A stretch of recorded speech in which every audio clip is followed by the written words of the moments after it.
If you want to understand ownership, there are some things you need to know about surfing.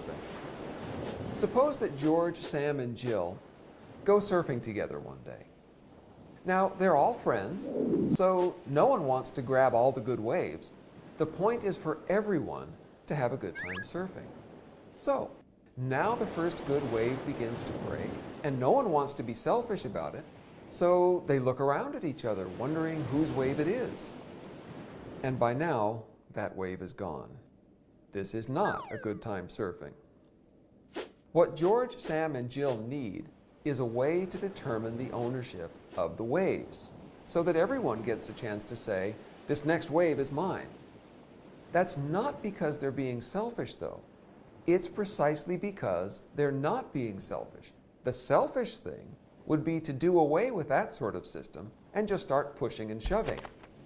People who want peace, instead of pushing and shoving, need a way to determine whose wave is whose. Ownership is a right to tell other people no. If you own a smartphone, then other people can't use your smartphone without your permission, but you don't need their permission to use your phone.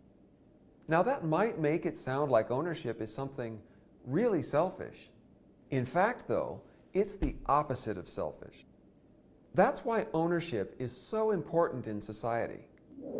For one thing, ownership lets us all be more creative and do things we want to do.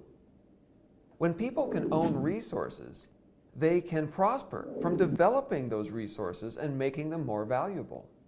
Then they can exchange with each other and create even more prosperity. Second, ownership actually puts a check on selfishness and greed.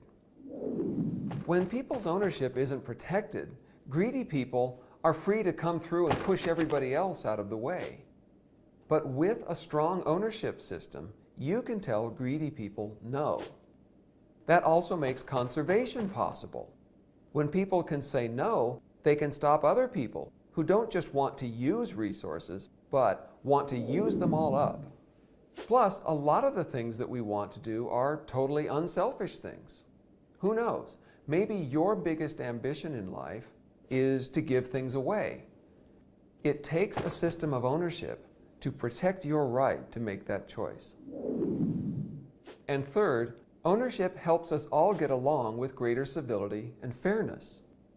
Ownership allows us to set things aside for our own use. So really, respecting ownership is a way of respecting each other as we go about using the things that we depend on. But when ownership isn't protected, it's generally the most vulnerable people, people without power and political connections, that suffer the most. Other people with more power can then run them off their land or collect their money in the form of a subsidy or a bailout.